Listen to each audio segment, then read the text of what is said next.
is up, YouTube? We are going to, I'm gonna go over kind of what I did. I don't really have good light right now, but sorry, I'm probably blinding you anyways. Definitely going to just talk about what happened with the accident and everything, and kind of get like, just show you what I did.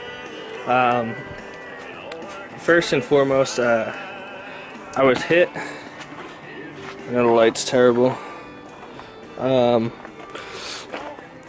man, I don't think I can get flash on this at all. Nope, definitely can't. Alright, so I was hit in like this area, like right here. So you can see right here, this was like part of the car. Hit this and then completely took out my rear axle. I'll grab my phone so I can do some better, get some light down there, but this is my rim. Blown out pretty good. So it's there's some pieces hiding in here, you know. Got that, so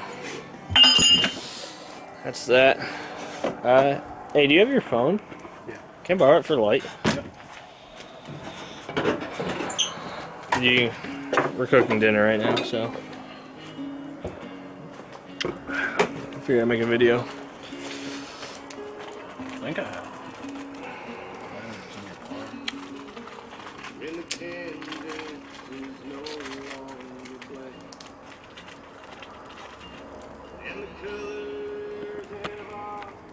I don't care. I got it. Alright. So, had to get a new rim, obviously. Got a new rim, new tire. I also did take the 4-inch blocks out of the rear. But we got a whole new axle out of a different Duramax, which we're going to take a look at right here. You know, I had to clean it all up. Nice, paint it. All that good stuff. So,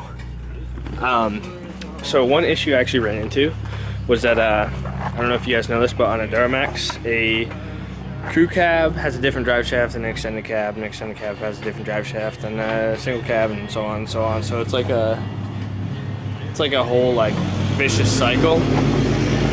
Badass Cummins that just drove by. So anyway, so the rear end came out of a crew cab, and I had to actually go back to the place and get the old yoke back off my old axle that was bent. I'll show you though. So my axle, I don't know if you can really see, but this part of my axle was actually bent, so it kind of like curled this way. Oh, I'm terrible at this, but it's actually just like bent like backwards, if that makes sense. But we're gonna go under here and actually check the rear end. So if you can see, this is the yoke off my old rear end, since it looks like shit because I'm from New England. And this is the rear end, all undercoated. So I'm using a phone for light because this camera won't do flash. So basically that's a 36mm 12-point nut, and in there, and you take that off, and then you gotta, I used just a gear puller to pull it out. Then here's underneath of my truck, nothing special.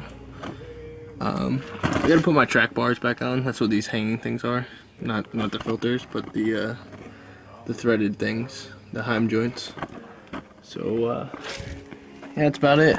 And right there's where my axle bent. Okay, so one last thing is, see this weld? It's terrible, I know.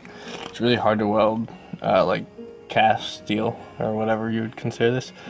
I didn't finish because I bought the wrong wire when I ran out of wire that much. But basically, thank you, sir. The reason for doing that is when you're running like high horsepower, and I've even heard about it on like stock trucks, I guess. But what happens is the axle tubes actually, like, the pins that hold them in place will break 90 or 180 degrees or whatever, and like just fuck shit up. Like I've seen like it happen a ton of times. So when I had the track bars put on, the dude who had it at his shop, which is where I used to work at, because that was when I was in boot camp for the military, He actually welded them, and then when I got the new axle, I decided to do it myself, and I have a welder and stuff, so not the best welder. It's really hard to weld cast. Like I said, it doesn't really work out right. Kind of always comes out splotchy like that, so that's why it looks the way it does. I'm not a professional, so that's why too. That's kind of where I'm at. The truck's running good. I actually want to go 2-inch blocks in the rear and go back up in the front a little bit. The sway bar's getting a little close with the bigger links for the lift kit. I like the way it looks better. Feels a little more sturdy doing it this way. So we'll keep with the updates. Truck's back on the road and running, so I guess that's it for now. Out.